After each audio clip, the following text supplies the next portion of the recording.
यहाँ पर दोस्तों आपने अपनी डी सोल्डरिंग वायर रखनी है और इसके ऊपर गर्म सोल्डरिंग आयरन रखना है और एक तरफ से इत्मीनान से, प्यार से, तसल्ली से आपने जो है विक को और सोल्डरिंग आयरन को एक सिमत में खींचना है। अगर वो नहीं जाते तो नहीं जाना, वजह तलाश करनी है कि क्यों नहीं जा रहा, टेम्परेचर तो नहीं कम या बिट तो नहीं खुश्क, ऐसा तो नहीं बिट के ऊपर सोल्डर है ही नहीं, थोड़ा सा सोल्डर भी बिट के ऊपर लगा लेना। और जब ये अपनी खुशी से सोल्डर को उठाते हुए आगे को जाए तो आपने जाना है। ये पॉइंट इंतहाई नाजुक है, अगर यहाँ पर एक दफ़ा ज़ोर लग गया तो फिर आईसी रिप्लेसमेंट तो क्या होनी, अब तो मोबाइल फ़ोन भी साथ गया। तो जैसा अगर आप देखें तो मैं प्यार से तमाम पॉइंट्स के ऊपर अपने हाथ की सिमत को जो बदलते हुए जिस तरफ मुझे इजी होता है मैं पीसीबी को घुमाकर उस तरफ कर लेता हूँ। यहाँ से तमाम पॉइंट से मैंने जो सोल्डर उठा लिया और ये पॉइंट बिल्कुल क्लियर है। उसके बाद दोस्तों जैसा अगर आप देखें तो ये लिक्विड नीडल बोतल है, इसके अंदर MBC क्लीनर है, नेफ्था है इसके अंदर। तो इससे मैं इन पॉइंट को वॉश करके अच्छे से साफ़ सुथरे कर देता हूँ। एक तरफ से मैं क्लीनर डालता हूँ, दूसरी तरफ से मैं ब्रश से इनको अच्छे से साफ़ कर देता हूँ। उसके बाद दोस्तों चाहे आप क्लीनिंग स्पॉन्ज ले लें जो स्पेशल इसी मकसद के लिए आती है, या आप थोड़ी सी रुई ले लें। आपने इसको अपने ट्वीज़र के ऊपर लपेट कर या पकड़ कर उसके ऊपर थोड़ा सा MBC क्लीनर डालकर अच्छे से तकरीबन 1 मिनट इन पॉइंट्स के ऊपर अच्छे से रब कर देना, ताकि यहाँ पर जो भी कचरा वगैरह बच गया है मज़ीद सफाई के बाद तो वो भी रिमूव हो जाए। उसके बाद दोस्तों जैसा कि अगर आप देखें तो पेन टाइप कटर मेरे हाथ में है। अब मैं तमाम पॉइंट्स का जायज़ा लेने लगा हूं एक तरफ से कि क्या तमाम पॉइंट ठीक हैं। ऐसा तो नहीं कि किसी पॉइंट के ऊपर कुछ काला सा हो, कुछ पीला सा हो, कोई पॉइंट ऊपर को उभरा हुआ हो। यहाँ पर अगर आप देखें तो ये पॉइंट बिल्कुल साथ लगा हुआ है ज़मीन के और ये थोड़ा सा ऊपर को उभरा हुआ है। इस तरफ इसके शोल्डर है थोड़ा सा, उसको मैं कट कर देता हूँ। ये लीजिए, ये मैं एंड तक पहुंच गया हूं। सारे के सारे मेरे पॉइंट जो हैं वो साफ़ सुथरे हैं। कोई एक पॉइंट ऐसा नहीं जो काला हो या पीला हो या जिसके ऊपर कुछ ऑक्सीडेशन हो या ऊपर को उभरा हुआ हो।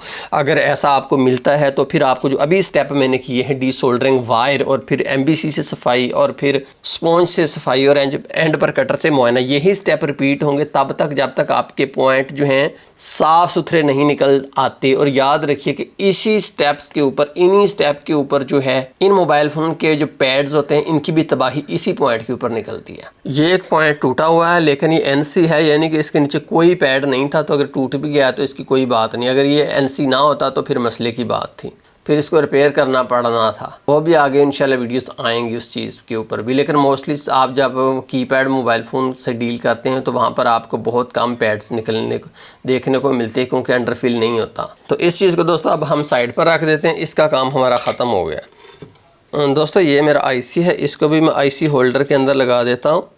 यहाँ पर दोस्तों सेम वही स्टेप रिपीट किया जाएगा जो कि PCB के ऊपर किया गया था। सबसे पहले आपने इन पॉइंट्स के ऊपर थोड़ा सा सोल्डर पेस्ट लगाना है और उसके बाद आपने डी सोल्डरिंग वायर में से एक पीस लेना है, उसके ऊपर भी आपने फ्लक्स लगाना है और इन पॉइंट्स के ऊपर 350 डिग्री सेंटीग्रेड के ऊपर अच्छे से फेर देना, 3 दफ़ा 4 दफ़ा 5 दफ़ा तमाम पॉइंट्स के ऊपर गुजर जाए। और जहाँ पर जितना भी यहाँ पर गंद कचरा और फ्लक्स और सोल्डर पेस्ट है सारे का सारा उठाया जाए और ये पॉइंट साफ़ और शफाफ निकल आए। उसके बाद PCB क्लीनर ब्रश लीजिए और MBC लीजिए और IC की अच्छे से सफाई तमाम पॉइंट्स की कर दीजिए। और उसके बाद आप एक स्पॉन्ज या रुई का फंबा लें और उसके ऊपर भी MBC डालकर अच्छे से इन पॉइंट को साफ़ शफाफ नीट क्लीट और चमकदार होने चाहिए।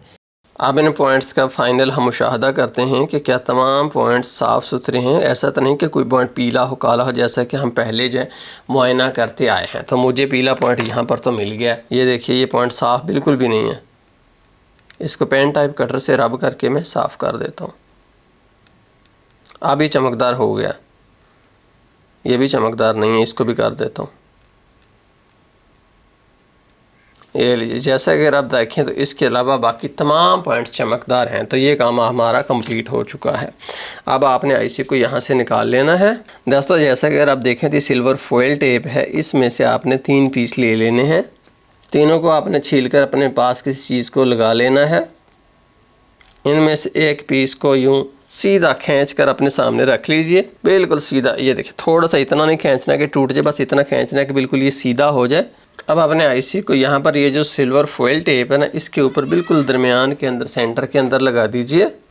अब ये जो आईसी है सिल्वर फॉइल टेप के ऊपर चिपका है। उसके बाद आप अपनी स्टेंसिल लीजिए और देखिए कि कौन सा पॉइंट सीधा आता है। यहाँ पर अगर ऊपर से देखिए तो पॉइंट से पॉइंट सीधा आ रहा है, नहीं भाई यहाँ पर सीधा नहीं आ रहा है। यहाँ पर लगा कर देखिए तो क्या सीधा आता है जी। यहाँ पर पॉइंट से पॉइंट बिल्कुल सीधा एक कॉर्नर के अंदर लगाना है। ये देखिए पहले एक एक लाइन आपने छोड़ देनी, उसके बाद फिर आपने एग्जैक्टली कॉर्नर के अंदर सेट कर देना। बाज़ का जो नए लोग हैं वो ऐसा करते हैं कि यूँ लगा देते हैं और एक दो लाइनें जो हैं वो रिबालिंग से वैसे ही रह जाती हैं। तो इस चीज़ का आपने ख़ास ख्याल रखना है। उसके ऊपर जब पॉइंट से पॉइंट 100% सीधा हो, 3 दफ़ा मुआयना करना, हर पॉइंट अब बिल्कुल दरमियान के अंदर सुराख के हो, कोई पॉइंट आगे पीछे ना हो। तब आपने जो इसको दबाकर यहाँ से दबा देना है। जब आप दबा देंगे तो ये आईसी जो है स्टेंसिल के ऊपर पक्का पक्का जो है लग जाएगा उस टेप की मदद से। अब सिल्वर फॉइल टेप का दूसरा पीस जो है वो आईसी की बाहर वाली सीमत में, यानी कि जिस तरफ से काफ़ी खाली जगह है, इस तरफ से ज़्यादा खाली जगह बच गई है ना, इस तरफ से मैं लगा देता हूँ। यूँ ही तीसरा पीस भी लगा दीजिए और ऊपर से देखकर मुआयना कीजिए कि क्या जो है वो अब भी हर पॉइंट सीधा है। ऐसा तो नहीं कि दोबारा टेप लगाने के दौरान ये कहीं और किसी और तरफ खिसक गया हो। जैसा अगर आप देखें तो स्टील अपनी जगह के ऊपर है। अगर थोड़ा बहुत फ़र्क हो तो आप यूं ही हाथ से प्रेस करके भी इसको आगे पीछे कर सकते हैं। उसके बाद दोस्तों जैसे अगर आप देखें तो ये मेरा 183 डिग्री सेंटीग्रेड के ऊपर पिघलने वाला सोल्डर पेस्ट है। इसमें से थोड़ा सा आपने ले लेना है, बस इतना सा काफ़ी है। और इसको आपने एक साफ़ सुथरा टिशू लेना है, अच्छी क्वालिटी का, इसके ऊपर लगा देना है। लगाने के बाद आपने यहाँ से इसको प्रेस करके अच्छे से प्रेस कर देना ताकि जितना भी इसके अंदर फ्लक्स मौजूद है वो निकल जाए।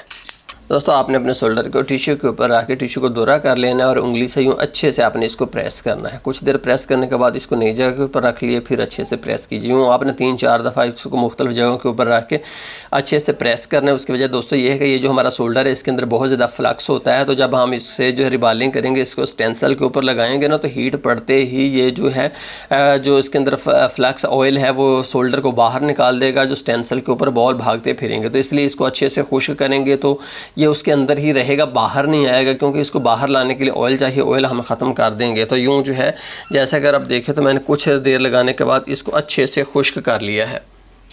आप जो है इस शोल्डर को उठाकर जो है आप अपनी स्टेंसिल के ऊपर उस जगह के ऊपर जहाँ आपने आईसी रिप्लेसमेंट करनी है रख दीजिए। और ये जो टिशू था ना, टिशू पेपर, इसको जो है मैं इस स्टेंसिल के बिल्कुल नीचे रख देता हूँ ताकि यहाँ से मुझे सपोर्ट मिल जाए। उसके बाद दोस्तों जैसा अगर आप देखें तो मेरे पास एक प्रोफेशनल ओपनिंग टूल है। इसका मॉडल है TE03। तो इसको स्क्रैपर भी पतली सी है तो बहुत अच्छा, इससे जो है वो शोल्डर फिल हो जाता है इन स्टेंसिल के अंदर। तो अब यहाँ पर मैं जो है ऐसे करता हूँ कि ये जो ओपनिंग टूल है इसको लेकर यहाँ से अच्छे से इन पॉइंट्स के अंदर जो है शोल्डर को फिल कर देता हूँ। एक सिमत से फिर दूसरी सिमत से, देखिए इस सिमत से मैंने फिल कर दिया। अब मैं साइड बदल लेता हूँ ताकि ये ना हो कि एक ही सिमत से आप करें और कुछ बॉल्स आपके रह जाएं। 2 सिमत से हो गया, तीसरी सिमत से भी कर लेता हूँ।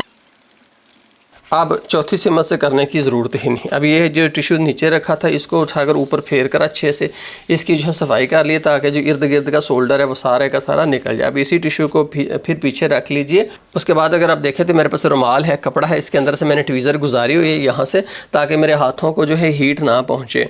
तो अब मैं ऐसे करता हूँ कि इस स्टेंसर को यूँ अपने सामने मैंने रखना है और इसके दोनों तरफ मैंने ट्वीज़र रख देनी है और 280 डिग्री सेंटीग्रेड टेम्परेचर मैंने इस तरफ से इसको देना शुरू कर देना है। और मैं देखूंगा जो ही यहाँ फ्लक्स ऊपर आएगा तो मैं इसको हॉट एयर गन को पीछे कर लूँगा। फिर देखिए फिर मैं आता हूँ, ये देखिए ये बबलिंग हो रही है तो मैं पीछे चला जाता हूँ। यूँ आपने जो चंद दफ़ा पीछे जाना, जितनी दफ़ा ये बबल बाहर आने की कोशिश करे उबले आपने पीछे चले जाना। कुछ देर के बाद ये ऐसा करना बंद कर देगा।